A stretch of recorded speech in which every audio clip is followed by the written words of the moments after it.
Hello guys, nandito na naman tayo. Syempre, good morning muna dyan at good evening rito. Ito pag-usapan natin, no? Pagkat ibinida, no? Ipinost ito ni ni Auntie Petra. At binibida niya yung pinost niya nung 2016. Ang sabi niya rito, pumirma na kami ni Mayor Duterte ng waiver. Lahat ng gusto maging Pangulo o VP ay dapat maging transparent sa taong bayan. Wow! Tingnan natin.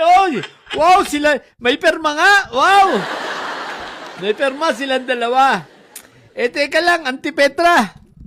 Anyari nung pagkaupo ni Fentaboy? Bakit nung 2016 din, nung naungkat itong bilyong-bilyong mga transaksyon sa BPI Makati, no? Nitong si Fentaboy at ang bank account nitong si Fentaboy at ni Inday Sayad, bakit tumanggi na mag-waiver itong si Fentaboy?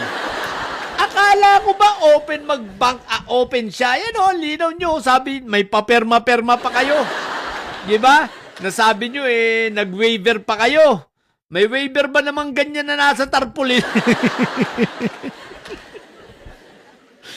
Bakit nung maging presidente si Fentaboy, ayaw na niyang pabuksan? Di ba? Kahit nga nung matapos na ang pagka-presidente niya, ayaw pa rin niyang pabuksan. Bakit nung transparency pa lang gusto niyo, mga Auntie Petra, tsaka mga didilis, bakit pinatigil ni Fentaboy ang pagbubukas ng mga salin nila? Bakit inutusan niya si Martires na gumawa ng ng memo na kinakailangan bago mabuksan ng mga salin nila? Kailangan may permiso muna nitong mga may-ari ng salin. Sige nga. Wag na lang yun. Doon na lang tayo. Tumutok na lang tayo. Bakit hindi nag-waiver si Fentaboy doon sa bank accounts niya sa BPI? Kung sinasabi mo yan, Auntie Petra, pati kami pinaggagagago mo. Sige nga, Auntie Petra, kung totoo ka, mag-waiver ka nga ngayon. Diba, ipakita mo nga, magkusang loob ka nga, nasabihin mo, binubuksan ko ang investigasyon para sa bank accounts ko, mag-waiver ako. Sige nga, para patunayan kong malinis ako, diba? I-waiver mo nga, sige nga, para bumangga ang salin mo. Versus sa pera mo, alalahanin mo magkano lang ang salin mo, di ba? Tapos nakapag-donate ka ng, pag hindi ako nagkakamali, nasa 70 million yata kay Inday Sayad. Teka nga, i-check nga natin ang salin mo. Sa taas, tingnan mo nga. 71 million ang iyong i-donate. Campaign donation kay Fentaboy. Pero ang salin mo ay nasa 23 million. Kung siraulo pala si Marco Tay, mas siraulo ka pala Mas nauna ka palang nagpakita ng discrepancy, ng inaccuracy sa iyong salin. Isipin mo, salin mo 23 million pero nakapag-donate ka ng 73 million. Ibang klase ka, boy. Ngayon, kung totoo yung sinasabi mo, ba't hindi mo ipabukas?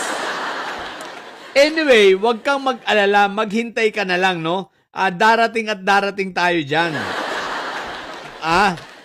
Total may mga parating ka naman na kaso na hindi mo na maiiwasan. Okay? So tulad ng pinayo ko kay Mike Diferensya, Auntie Petrang hinayupa ka, enjoy mo na lang ang buhay hanggang dyan sa labas. Hanggang nasa labas ka, manlalaki ka na lang manlalaki. Ay, hindi pala. Madami ka nga pala ng lalaki rin, mag-e-enjoy ka rin pa. Mag-e-enjoy ka nga pala sa kulungan para si Jingay. Di ba? Nag-e-enjoy sa loob. Oo nga pala, ano ba pwede kong ipayo sa'yo? Hindi ko naman masabi. Enjoy mo na lang ang kalayaan mo habang malaya ka pa ngayon Dahil sinisiguro ko, darating ang panahon, hindi yan magtatagal, mangungulungan ka rin. Sigurado na yan. Total, doon sa mga kaso mo about sa obstruction, makakapiyansa ka pa niyan Pero yung parating mo dito sa plunder kung sakasakali ang nilulutong plunder laban sa iyo, palagay ko hindi mo to matatakasan. Hindi mo to maiiwasan, Auntie Petra. Kaya masaya ka na ngayon, pero ang sigurado ko, mas magiging masaya ka sa loob. Bakit? Daming boylets doon. Di ba? Sasabihin na naman ni Auntie Petra, ginigipit na naman sila ng administrasyon. Sasabihin na naman ni Auntie Petra, ito talagang wala talaga to admin na ito eh. Nanggigipit na naman. Sira ulo, kaya kalukuhan ninyo.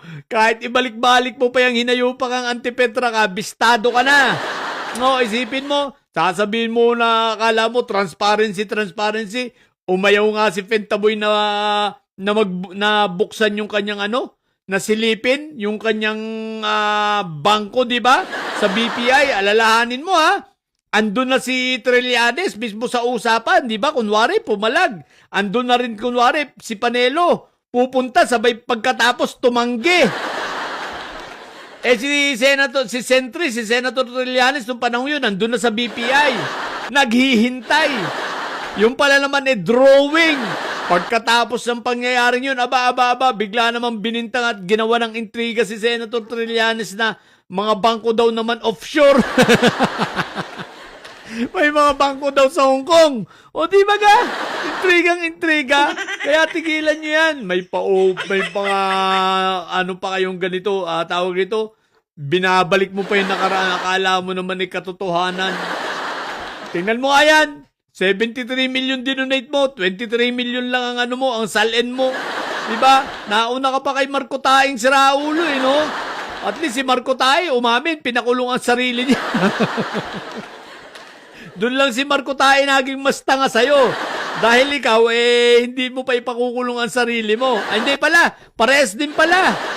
Kasi pumiyok ka nung patungkol do sa Pisog no? Sa SEA Games, bigla kang pumiyok Isipin mo yon, wala namang binabanggit si Director Matibay na pangalan mo, bigla ka nalang pumiyok.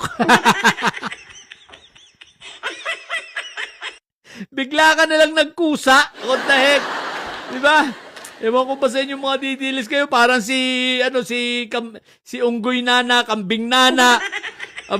Isipin mong biglang sinabi niyang siya ay komunista ngayon, binawi na. Prinsipyo lang daw yun. Biglang natakot.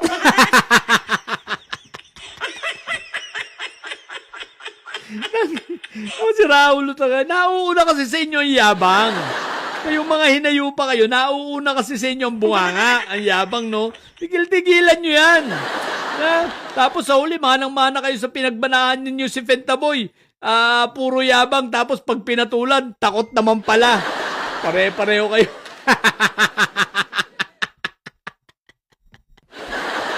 What the heck? Sige na, yun lang. May mga style pa to na open bank accounts daw.